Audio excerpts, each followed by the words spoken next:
to another episode of Turner Toy Talks. I'm Trish. And I'm April. Today we have for you Origami paper folding kit. This is Alice's Tea Party. It has Alice, the Mad Hatter, White Rabbit, and a teapot. And it also has YouTube ready video instructions. We got this in our Dollar Tree haul. And what you get inside is 12 patterned origami sheets, step-by-step instructions, and a colorful play mat. We're going to get this opened up and see how good or bad we are at folding origami. All right, guys, so we've got this opened up, and you get this wonderful play mat inside, and then you get all these sheets of characters. So we've got lots of Alice's, like 3 Alice folding sheets. This is so that, you know, you have a practice one or whatever. A couple of teapots. I believe this is the Mad Hatter. A couple Mad Hatters in a variety of colors. And, of course, the White Rabbit.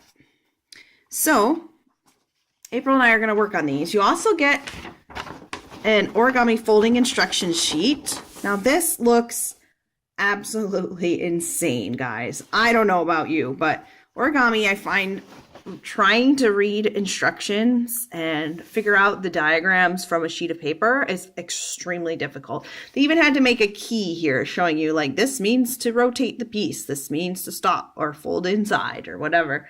So we're gonna hop on the YouTube videos that it says it's all up here, youtube.com/user/LPF-puzzle, and it has video instructions. So we're gonna take a look at that and we're gonna try and fold these up for you.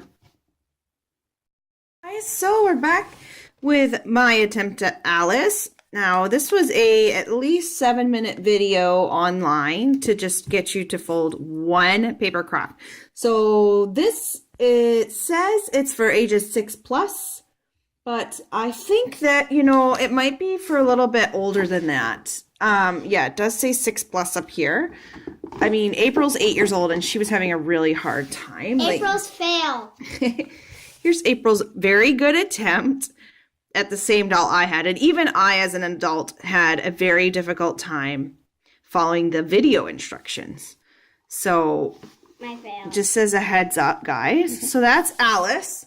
And I mean, to start with something like this and end up like this, you can see all the lines on here.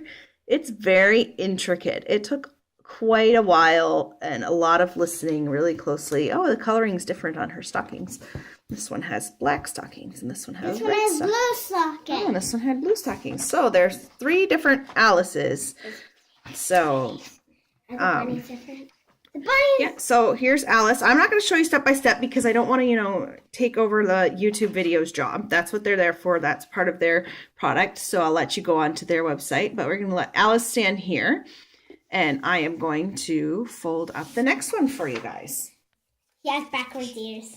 All right, guys. So here is what the White Rabbit looks like when he's all done. Now, this one wasn't as hard as Alice, but it was still really difficult. There were a couple of steps that were confusing.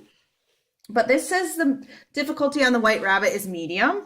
April even did okay. She has backward ears on her rabbit, but I think that's just a folding issue. So, I mean, that one was a little bit easier. And it does say that the teapot and the Mad Hatter are both hard difficulties. And Alice is also a hard difficulty, but apparently the Mad Hatter is the hardest one. So we're just going to keep on keeping on, and we're going to go ahead and try the teapot first, I think. So I did just want to show you guys too before we moved on to the next one. This is what the White Rabbit looks like when you start, and this is what you end up with when you're all finished. So he even has this cute little bunny tail at the back there. All right, guys, so we are back after much hard work and many delays with the teapot and the Mad Hatter origami. So we've taken this teapot sheet and gone from this to this. Now they did say that this one was at hard level, but I found the teapot to actually be one of the easiest ones that we made. Between this one and the White Rabbit were like the 2 easiest out of the bunch. It's a giant teapot. When you put it next to Alice, she'll be set with tea for the rest of the tea party. And then we have the Mad Hatter. Oh, but before that, I must show you April's attempt at the teapot. She kind of gave up. And by this point, after having tried Alice and tried the White Rabbit, which she actually did pretty well at, she gave up on the teapot. Now, the Mad Hatter. Whole other story, guys. This said it's hard, and I think it should say near impossible on the instructions because it was so difficult that it took April's try, my try, and even Daddy came in and finally made the Mad Hatter look like an actual Mad Hatter.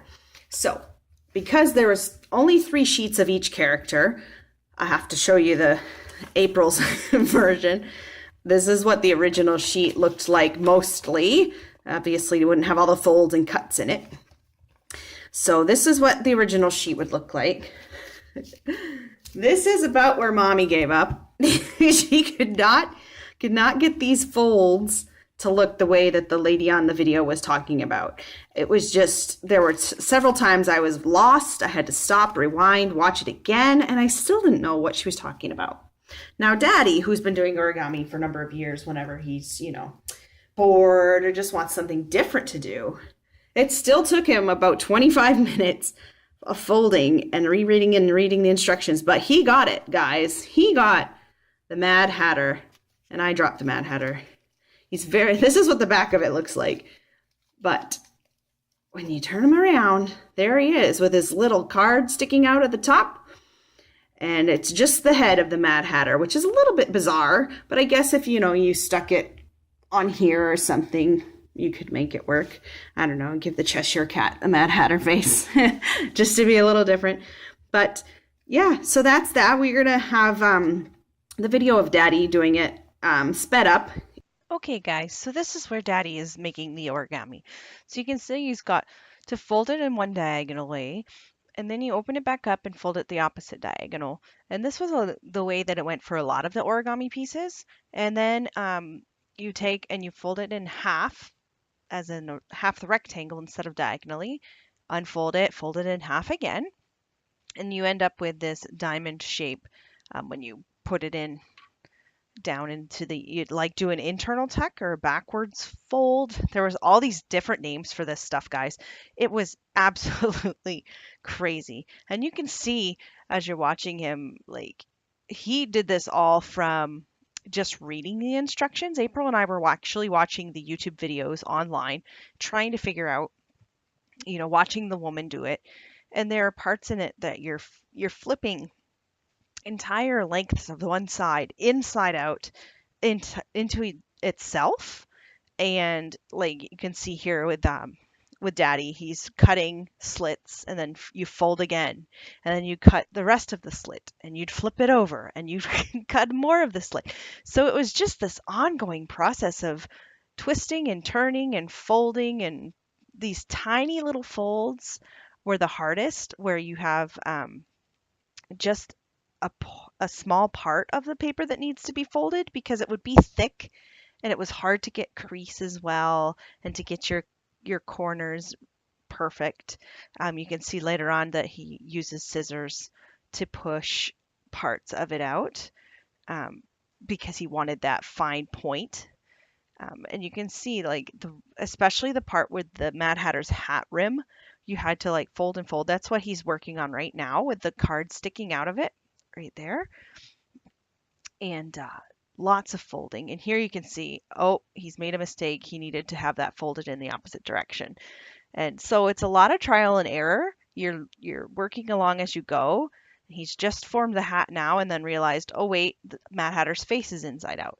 So again, he had to flip it the right way, and then he could continue to go. So it was just crazy. It took a couple days in between our original filming of the Rabbit and Alice to convince Daddy to take the chance, and he made it. But that is the Alice in Wonderland origami from our Dollar Tree haul, guys. I would recommend this for older kids, 10 to 12 maybe. I think that this would be a fun set for the adult in your life that likes origami. Other than that, I think that, it's a great set, but I would definitely recommend a higher than 6 age. I think they were a little bit off on the age range on this one, guys.